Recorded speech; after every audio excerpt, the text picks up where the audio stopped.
जय संविधान, जय भीम, महात्मा गांधी की जय, गोडसे मुर्दाबाद। देखिए, कई चीजों की कलई खुल रही है और आज एक दो तीन कलई मैं और खोलना चाहता हूं आपके सामने। और जागरूक दर्शक और श्रोता हैं आप, कृपा करके मेरी बात को सुनिएगा, लेकिन खुद मत मानिएगा। जो मैं कह रहा हूं इसकी पुष्टि कराइएगा और पुष्टि करने के बाद आपको पता चलेगा कि कितना बड़ा धोखा देश के साथ हो रहा है। और जब आप इसकी पुष्टि कर लेंगे तो आपको पता चलेगा किस प्रकार हम लोगों को लूटा जा रहा है, बैंकों को लूटा जा रहा है और बैंकों को लूटने के लिए हमको लूटा जा रहा है। देखिए, पहली बात, मेरे घर में कुछ हाउस हेल्पर जिनको कहते हैं वो हैं, जो घर में मेरी पत्नी की मदद करती हैं। मानी बात है कि वो हैं जो कि अल्प आय वर्ग की हैं, 15-20 हजार रुपए महीने कमाती हैं, अपना जीवन यापन करती हैं, दिन भर मेहनत करती हैं, 5-5, 6-6 घरों में काम करती हैं, 2-2, 3-3 हजार रुपए मिलता है, 15-20 हजार रुपए महीने कमाती हैं। सुबह 5 बजे 6 बजे घर से निकलती हैं, शाम को 4-5 बजे तक लगातार काम करती हैं और तब अपना जीवन यापन करती हैं। अब उनकी व्यथा समझिए और जो बात मैं कह रहा हूं इसकी पुष्टि करिएगा और आपको पता चलेगा कितना बड़ा धोखा देश के साथ हो रहा है। मेरी हाउसमेट्स ने मुझे यह बताया कि जो बैंक में उन्होंने अकाउंट खोल रखे थे, पैसा तो वो जमा कराते चले गए। जो भी पैसा कमा रहे थे, भाई घर में मानी बात है जोखिम होता है कैश रखने में, कोई चोरी हो जाए, कुछ पैसा इधर उधर हो जाए तो बैंक में खाते खुलवा के उन्होंने पैसे जमा करा दिए। अब 3-4 दिन पहले जब वो बैंक में पैसा निकालने निकली, क्योंकि उसके पति की तबीयत खराब हो गई, तो पैसा निकालने निकली। जब बैंक गई तो बैंक ने कहा कि पैसा तो तब तक नहीं निकल सकता जब तक तुम अपना पैन कार्ड नहीं बनवाओगी। पैन कार्ड, अच्छा हम लोगों के पास तो पैन कार्ड है और ज्यादातर लोगों के पास जो इनकम टैक्स देते हैं या नहीं भी देते हैं, पैन कार्ड जो अर्बन मिडिल क्लास है उसके पास पैन कार्ड है। लेकिन ये जो गरीब तबके के लोग हैं, इन लोगों ने जब बैंक अकाउंट खुलवाए थे तो इनके बैंक अकाउंट आधार कार्ड के नंबर पे, आधार पे खुल गए थे, इन्हें पैन कार्ड की आवश्यकता नहीं थी।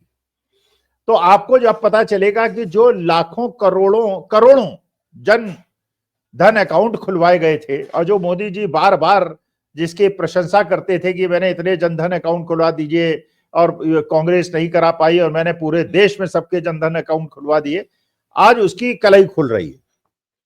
अच्छा, लेकिन मैं तो सैंपल की बात कर रहा हूं, मेरी जो हाउस हेल्पर्स हैं उन्होंने बताया, आप भी पुष्टि कर लीजिएगा और उसके बाद आप बताइएगा कि बात जो मैं कह रहा हूं सच कह रहा हूं कि नहीं।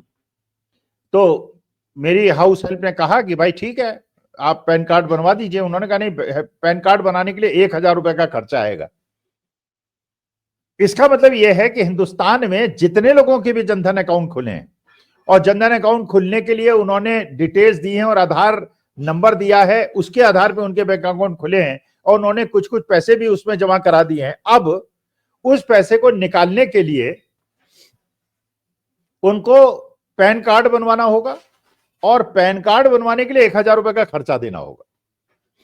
इसका मतलब अगर सोच लीजिए, अगर 50 करोड़ भी इस प्रकार के जनधन अकाउंट हैं और हर व्यक्ति से 1-1 हजार रुपए लिया जाएगा तो कितनी इनकम बैंकों की करा दी मोदी जी ने और गरीबों को लूट लिया। गरीबों को जीएसटी पे भी लूट लिया। अब तो सुन रहे हैं कि जीएसटी का एक नया स्लैब आने वाला है और वो बड़ा स्लैब आएगा जिसमें चीजों की जीएसटी बढ़ा दी जाएगी और जनता को फिर लूटा जाएगा। तो जनता को जीएसटी से भी लूटा जाएगा, जनता को टोल टैक्स से भी लूटा जाएगा, जनता को, गरीब जनता को जनधन अकाउंट जिनके खुलवाए थे उनके पैन कार्ड बनवाने के नाम पे लूटा जाएगा जनता को। अच्छा, फिर अब ये जनता को लूटा जाएगा और 1-1 हजार रुपए पैन कार्ड के नाम पे लिया जाएगा तो बैंकों को तो फायदा होना चाहिए, बैंकों को तो इनकम बढ़ जानी चाहिए, लेकिन बैंकों की हालत भी खराब है। तो आप सोचेंगे ऐसा क्यों हो रहा है, बैंकों की हालत क्यों खराब हो रही है? तो बैंकों की इसलिए हालत खराब हो रही है कि मोदी जी के मित्र गौतम अडानी जी को औने पौने दाम पे कंपनियां दी गई हैं और करीब 40-50 हजार करोड़ का घपला केवल गौतम अडानी जी के ग्रुप्स को फायदा पहुंचाने के लिए बैंकों से न्योछावर कराया गया है। तो बैंकों ने क्योंकि 40-50 हजार रुपए का दान दिया है गौतम अडानी जी की कंपनियों को, अब बैंकों को 40-50 हजार करोड़ की जरूरत थी, तो जनता को लूटो, बैंकों का पेट भरो, और जब बैंकों का पेट भरे तो उससे अडानी जी का पेट भरो। उदाहरण देता हूं, एक एक करके सुनिएगा। एक कंपनी थी एसडीआईएल। इस कंपनी में टोटल देय थे जो उन्हें बैंकों को देने थे, वो देने थे 7,795 करोड़ रुपए। इसको बेचा गया अडानी प्रोजेक्ट्स को, अडानी जी की कंपनी को, और बैंकों ने अडानी जी की कंपनी से, जब उसने एसडीआईएल लिया, उससे लिया गया 285 करोड़ रुपए। लेने थे 7,795 करोड़, लिए गए 285 करोड़, बाकी पैसे माफ हो गए। तो बैंकों को नुकसान हो गया, अडानी जी की कंपनी को फायदा हो गया।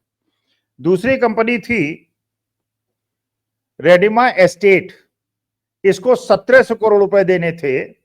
ये अडानी की कंपनी को दी गई 76 करोड़ रुपए में सेटल किया गया। 1700 करोड़ का देय था और 76 करोड़ में इसको सेटल किया गया। करीब 1600 करोड़ के करीब का नुकसान बैंकों को इस कंपनी में हो गया, क्योंकि अडानी जी को उपकृत करना था। नेशनल रेयान एक कंपनी थी जिसको 1775 करोड़ रुपए बैंकों का देना था। अडानी प्रोजेक्ट्स को यह कंपनी दी गई और जिसे 1775 करोड़ देना था 160 करोड़ में सेटल किया, और करीब 1750 करोड़ बट्टे खाते में गए। बैंकों को नुकसान हुआ, अडानी जी को फायदा हुआ। एसआर प्रोजेक्ट्स में 12,013 करोड़ का देय था जो बैंकों को लेना था। अडानी पावर को प्रोजेक्ट सेटल किया गया 2,500 करोड़ में। यहां भी करीब करीब 9,500 करोड़ का दान अडानी जी के कंपनी को दे दिया गया। दिघी पोर्ट, ये अडानी पोर्ट ऑन एसईजेड को दिया गया। 3,075 करोड़ बैंकों ले लेना था, उसको सेटल किया गया अडानी जी के साथ 705 करोड़ में। तो यहां भी करीब 2600 करोड़ का दान अडानी जी को दे दिया गया। इस बार लैंको अमरकंठ, ये अडानी पावर को दिया गया। बैंकों को लेना था 15,190 करोड़, सेटल किया गया 4,101 करोड़ में। 11,000 करोड़ दान अडानी जी को दे दिया गया। कोस्टल एनर्जी थी जो अडानी पावर को कंपनी दी गई। 12,300 करोड़ लेना था, 3,500 करोड़ में सेटल किया गया। 11,000 करोड़ दान अडानी जी को। इसके बाद आदित्य एस्टेट, ये अडानी प्रोजेक्ट्स को दिया गया। 593 करोड़ का लेना था बैंकों को, 263 करोड़ में सेटल किया गया। 250 करोड़ दान अडानी जी को। इसके बाद Karaikal port, Adani port and SEZ को दिया गया। 2,959 करोड़ बैंकों को लेना था, 1,485 करोड़ में सेटल किया गया दान अडानी जी को। मतलब करीब 40-50 हजार करोड़ का दान अडानी, मतलब एक कंपनी को पहले सिक बनाओ, दबाव डालो, बैंकों को अगर 1,000 करोड़ लेना है अडानी जी से, उसको 100 करोड़ में सेटल करो, 900 करोड़ माफ कर दो। अच्छा, मैं आप लोगों से, श्रोता दर्शकों से पूछना चाहता हूं, क्या कभी आपने बैंकों से लोन लिया है और कभी आपके क्या लोन माफ हुए हैं? अगर आपने छोटे लोन लिए तो बिल्कुल ही माफ नहीं हुए होंगे। 1,00,000 2,00,000 का लिया होगा तो बिल्कुल सवाल ही नहीं उठता माफ होने का। लेकिन अगर 1,000 2,000 5,000 10,000 20,000 करोड़ लिए होंगे और उसके बाद कुछ आपने भी खाया होगा और उसके बाद अडानी जी को प्रोजेक्ट दे दिया होगा, तो उन्होंने बैंकों को 80-90% का चूना लगा के बैंकों को भी चूना लगाया होगा और आपके ऋण नहीं माफ हुए होंगे। तो अडानी जी को तो उपकृत कर दिया गया, उनको तो 40-50 हजार करोड़ का फायदा हो गया। और बैंकों को जो ये 40-50 हजार करोड़ का नुकसान हुआ, वो जैसे मैंने आपको बताया कि 1,000 पर card holder, bank account holder से 1,000 रुपए पैन कार्ड बनवाने के नाम पे जो लूटा जाएगा, उससे बैंकों का पेट भर दिया जाएगा। और लूटेगी कौन? भारत की जनता। तो आप ये देखिए कि किस प्रकार से अडानी जी बैंकों को लूट रहे हैं और बैंक उस पैसे की पूर्ति के लिए जनता को लूट रहे हैं। तो जनधन अकाउंट का जो करोड़ों अकाउंट खुलाने का श्रेय लिया जाता था, आज के तारीख में उसका पर्दाफाश मैंने आपको कर दिया। अब एक और चीज सुनिए। अब अडानी जी के चक्कर में भारत सरकार ने और माननीय मोदी जी ने गवर्नमेंट ऑफ अमेरिका से पंगा ले लिया है, और इतना बड़ा पंगा ले लिया है कि अमेरिका भी अब बिल्कुल सामने आ गया है और कहने लगा है कि किस प्रकार से अडानी जी को बचाने के चक्कर में अपने दोस्त अमेरिका को और डोनाल्ड ट्रंप को भी, उनकी दोस्ती को और संबंधों को इतना जरा खराब करने की परिस्थिति में भारत ने अपने को पहुंचा लिया केवल अडानी जी को बचाने के चक्कर में।